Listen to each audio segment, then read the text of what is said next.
شهر رمضان الذي أنزل فيه القرآن هدى للناس وبينات من الهدى والفرقان فمن شهد منكم الشهر فليصمه.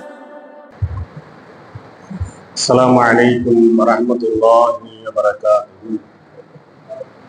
الحمد لله حمدا كثيرا طيبا مباركا نشهد لا إله إلا الله ونشهد أن سيدنا نبينا مولانا محمد صلى الله عليه وسلم. அல்லாஹு தஆலா தன்னுடைய ரஹமத்தான முதல் பத்துல இருந்து அவன் இஷ்டப்பட்ட பிரியப்பட்ட விரும்பி கேட்கக்கூடிய இரண்டாவது பத்து பாவ மன்னிப்பு. அடியான் எவ்வளவு பெரிய தவறு செய்தாலும் தன்னிடத்து கேட்கக்கூடிய மனிதர்களை அல்லாஹ் விரும்புகிறான். அதற்காக வேண்டிய ஒரு முக்கியமான 30 நோம்பிலே 10 நாட்களை ஒதுக்கி வைத்து தன்னுடைய அடியார்களுக்காக வேண்டிய தன்னுடைய அடியார்கள் தன் பக்கம் மீள வேண்டும், தன் செய்த தவறுக்காக வேண்டி தன்னிடத்தை பாவ மன்னிப்பு கேட்க வேண்டும் என்பதற்காக வேண்டிய அல்லாஹ் மகபிரத்துடைய 10ஆக உண்டாக்கியிருக்கிறான். இந்த மகபிரத்து 10லே நாம் கடைபிடிக்கக்கூடிய முதல் விஷயம் நிதானம். அவசரப்பட்டு எந்த செயலும் செய்யாமல் நிதானத்தோடு செய்ய வேண்டும். ஒளி செய்கின்றோம், அந்த ஒளி செய்யும் போது காம சொல்லிவிட்டார் என்பதற்காக வேண்டி வேக வேகமாக என்ன செய்ய ஒளி செஞ்சு காலை கூட சரியாக கழுகாமல் தொழுகைக்கு வந்தால் அது இமாமை பாதிக்கும். ஒரு சமயத்திலே ஸல்லல்லாஹு அலைஹி வஸல்லம் அவர்களுக்கு சிறிது லேசம் தரிமாற்றம் ஏற்படும்போது தொழுகை முடிந்த பிறகு சொன்னார்கள், உங்களை யாரோ சரியாக ஒளி செய்து வரவில்லை. அப்ப அவசர அவசரமாக ஒளி செய்வது என்பது தலைக்கு மசகு செய்வது, காலுக்கு மசகு செய்வது, காலை சரியாக கரண்டைக்கால் 2 காலையும் சரியாக கழுவிருக்குமா என்பதை நாம் என்ன செய்யணும், முதல்ல கவனிக்கணும். அப்ப நம்முடைய தொழுகைக்கு முன்பதாக ஒளி செய்யக்கூடிய அந்த ஒளு பரிசுத்தமாக ஆக வேண்டும் என்று சொன்னால் நிதானம் தேவை. தொழுகைக்கு வருகிறோம் என்று சொன்னால் இமாம் அவர்கள் ருக்கு போறான்னு தெரிஞ்சு நம்ம வேக வேகமா ஓடி வந்து ருக்குல எழுதி விட்டா அந்த ரொக்காயத்து கிடைக்காது என்பதற்காக வேண்டி வேகமாக ஓடி வந்து அதை தவக்கு என்று குனிந்து விட்டு ருக்கு செய்கிறதா அதை நபி ஸல்லல்லாஹு அலைஹி வஸல்லம் விரும்பவில்லை. அந்த ரக்காயத்து போனாலும் பரவாயில்லை, பொறுமையா நிதானமாக அவசரப்படாமல் வந்து நமக்கு எது கிடைக்கின்றதோ அந்த ரக்காயத்திலிருந்து நம்ம தொழுது கொள்ள வேண்டும். இப்படி ஓடி வந்து அவசர அவசரமாக தொழுவதற்கு ஒரு 2 நிமிஷத்துக்கு முன்னாலே வந்தால் நிதானம் கிடைத்து விடும். அவ தொழுகைக்கு வரும்போது கூட அவசரப்பட்டு வரக்கூடாது தான். பாங்குக்கும் இக்காமத்துக்கும் சில நிமிடங்கள் விடப்படுகிறது சொன்னால் மனிதன் பொழுதுமையாக வந்து அவன் சுன்னத்தை தொழுது பொறுமையாக நிதானமாக இருந்து அந்த பர்ல தொழுகை தொழுக வேண்டும் என்பதற்காகத்தான். அந்த நேரங்கள் எல்லாம் நாம் வீணடித்து விட்டு அந்த நேரத்தெல்லாம் சரியாக நாம் பயன்படுத்திக் கொள்ளாமல் தொழுகை நேரத்திலே மட்டும் வேக வேகமா வருகிறது என்று சரியான சாத்தியக்கூறு அல்ல. அப்ப நம்ம எல்லா விஷயத்திலையும் நாம் பொறுமையை ஆக்க வேண்டும். சையதுனா மூசா அலைஹிஸ்ஸலாம் அவர்கள் ஒரு பயணத்திலே மேற்கொள்கின்ற நேரத்திலே ஒரு குருவி அல்லாஹ்வை திக்ர் செய்தது. யாக்கடா யாக்கடா யாக்கடா யாக்கடான்னு திக்ர் செஞ்சுச்சு. நம்ம குருவியை பார்த்து கூப்பிட்டு சொன்னாங்க, யாக்கடா என்று சொன்னால் அர்த்தமே இல்லையப்பா, குருவியே இனிமே யாக்கரீம் சொல்லு. உடனே அது என்ன செஞ்சு யா கரீம் யா கரீம் யா கரீம் என்று திக்ர் செஞ்சு கொண்டிருந்தது. ஒரு பெரிய பராந்து வந்தது, அதை பிடிப்பதற்காக வேண்டி இது இடத்தை விட்டு மாறி ஓடியது. அது போகிவிட்டது. மீண்டும் அந்த இடத்துக்கு அந்த குருவி வந்தது.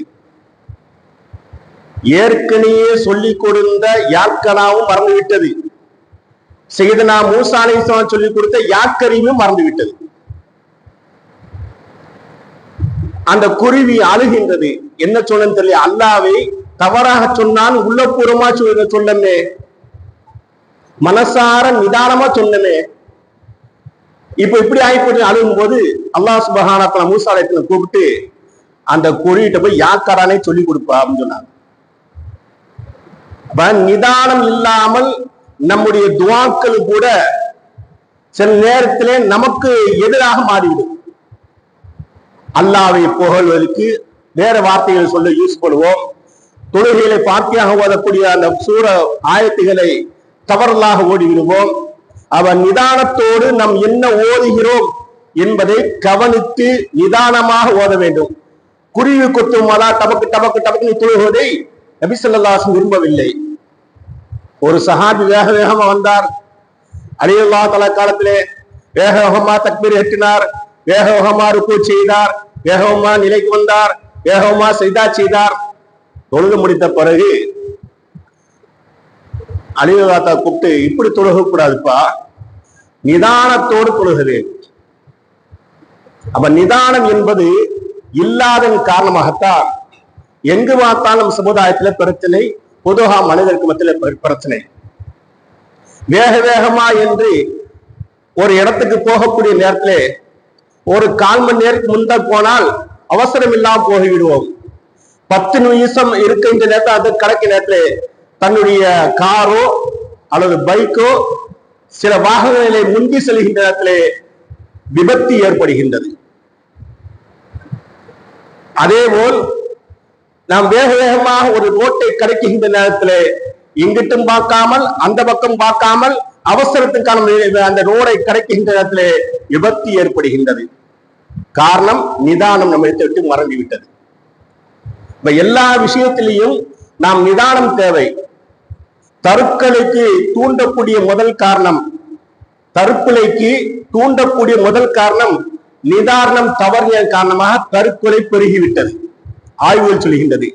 தற்கொலைக்கு முன்பதாக சற்று யோசித்து தன் குடும்பம் தன்னுடைய பாரம்பரியத்தை நினைத்த என்றால் தற்கொலை விட்டு அவர் தப்பித்துக் கொள்ளலாம். தற்கொலைக்கு நிதானம் தவறிய காரணமாக தற்கொலை அதிகப்படுகிறது. நிதானம் தவறினால் இன்று அன்பு என்ற பெயரிலே காதல் பெருகிவிட்டது. சற்று யோசித்தோம் என்று சொன்னால், முஸ்லிமான ஒரு பெண்மணி அந்நிய ஆடும் தொடர்பு கொள்ள மாட்டார். அந்நிய ஒரு பெண்மணி முஸ்லிம் ஆணுகளும் தொடர்பு கொள்ள மாட்டார். நிதானம் தவறியதன் காரணமாக நாம் ஒரு பாரம்பரியத்திலே இஸ்லாத்திலே இருக்கின்றோம். அந்த கண்ணியம் என்ன, அந்த குர்ஆன் என்ன, நபி என்று விளங்காமல் அந்த நிதானம் தவறியதால் இன்று அன்பு என்ற பெயரிலே காதல் விரிவித்து ஆடுகின்றி அதில் பல சச்சரவுகள் ஏற்படுகின்றது. அப்ப அந்த நிதானம் தவறுகின்றது. குடும்பத்திலே கணவரும் மனைவிக்கும் மத்தியிலே வார்த்தைகளை விடுவதன் காரணமாக, நிதானம் தவறியதன் காரணமாக எத்தனையோ அவருக்கு மத்தியிலே சின்ன சின்ன கேசுகள்லாம் இன்று நம் சரியத்திலே தீர்க்க முடியாத கேசுகளை கோர்ட்டிலும் போலீஸ் ஸ்டேஷனில் போய் தீர்த்து வைக்கக்கூடிய சூழ்நிலை உருவாகிவிட்டது. காரணம் நிதானம் தவறியதன் காரணமாக. அபூ தல்ஹா ரலியல்லாஹு தஆலா அன்ஹு அவர்கள், உம்மு சுலைம் ரலியல்லாஹு தஆலா அன்ஹா அவர்களுக்கு பிறந்த ஒரு குழந்தை இறந்து விட்டது. கணவர் வெளியே போயிட்டு வீட்டுக்கு வர்றாங்க. மனைவி என்ன செய்யறாங்க, இப்ப நம்ம வீட்டுல என்ன கோவமா அழுக ஆரம்பிச்சிருவோம்.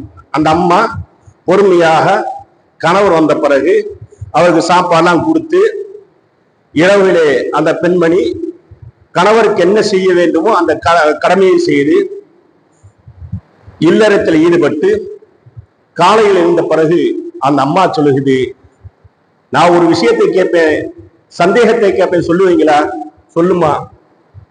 யாராட்டு நம்மகிட்ட இரவலாக கடன் கொடுத்தால், ஏதாவது பொருளை கொடுத்தால், கேட்டால் கொடுக்க வேண்டுமா இல்லையா?